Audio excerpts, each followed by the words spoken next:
Hey guys, just finished watching The Punisher, Season 1, Episode 7, Crosshairs. This episode was really interesting, dealing with trying to find out who Rollin is, and they're trying to catch him, and they don't know who they're trying to find who Orange Man is, or Orange Head, or something like that. But it definitely is interesting trying to figure out who that is, and then, finding out that Dinah, it has a, Mendia, has a bug in her place. That's really cool, seeing that, and it is really going to be cool to see where things go with that. She doesn't know where she's going to go with this, and she doesn't know what she's going to do with all this stuff and how she's going to do it, and finding out that everyone's been one step ahead of her, and then seeing Lewis, he's making the bomb and stuff, and I think that's going to be interesting to see where things go with that. What is he going to do with the bomb? Where does he want to go blow up? I don't know anywhere he would think of blowing. I mean, maybe back again at where the police officer arrested him or something like that. I don't know anywhere else where he'd want to go blow up, or somewhere he just wants to go blow up. I think it's going to be interesting to see where things go with that, and how is that going to affect different people, and how is that going to affect the Punisher? Because I feel like the story right now of Lewis Walscott is kind of very. It's a nice story, and it's an interesting story of a veteran, who just can't handle being not at war type thing, and it's the dark side that they can fall in to the abyss and stuff. But I can't help feeling that it still just doesn't connect to the Punisher storyline. It doesn't connect to Frank Castle and like that. But I also, if it doesn't end up by the end of this show, if it never connects to him and it's just his own storyline, I don't mind it actually in that way. It is a nice, interesting storyline where they can do a realistic storyline. They don't have to follow the Frank Castle storyline. They don't have to do this. They can just do their own storyline with Willis and stuff, and or Lewis. And then we can follow that story, and I think that's an interesting story about that, a more realistic approach, and type thing. And I definitely think it's going to be interesting to see if it does cross over with the Punisher storyline. Is there going to be changes toward this? What is it going to do? I mean, I think it's a good storyline, even if it doesn't connect to the Punisher. It's just its own storyline that could be cutting out of the entire show. So far, it could be. I feel like it could be, and it wouldn't affect any of the show if you didn't see that part. If you cut it out, or if you left it in.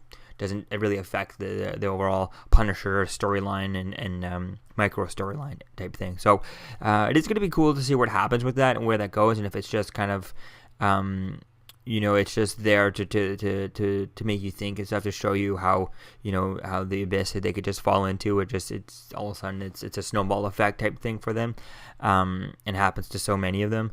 So I think it's really interesting to see that storyline and see where that goes. And like I said, if it connects, if it doesn't, I'm ambivalent to whether or not it does. It doesn't bother me if it does or doesn't.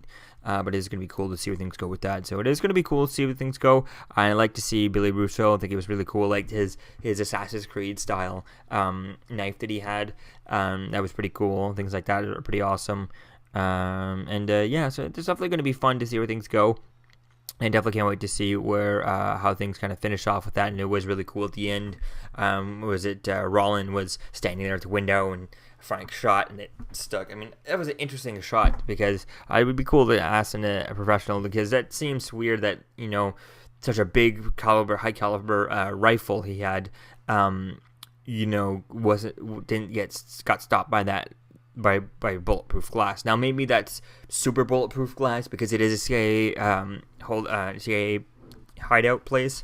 But I don't know. It was interesting that it did. I mean, obviously it was cool. If it did, it would have just ended the show, and the main bad guy would have been dead too early on. So obviously he wasn't gonna do it. I knew there was some way, something was gonna happen. Someone was gonna stop him. Someone was gonna whatever. But he wasn't going to get killed or that type thing. So, I don't know. And also I just wondered, if it is bulletproof and he had the same shot, why not just fire twice, Further, boom, what, oh, bang, and then shoot twice. Wouldn't it have made it? I mean, I don't know. I just feel like he could have gotten 2 or 3 shots before the guy, realized, what?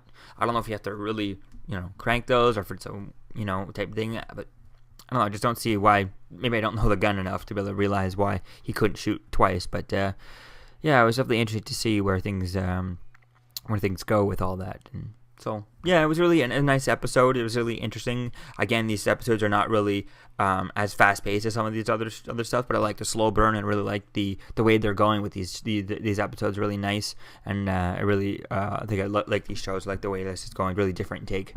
than the different. It feels different. Doesn't really feels different than all the other Defenders and all those shows and stuff. So it really is cool. Definitely can't wait to see what happens with the rest of this and where things go. What is Mendia gonna do?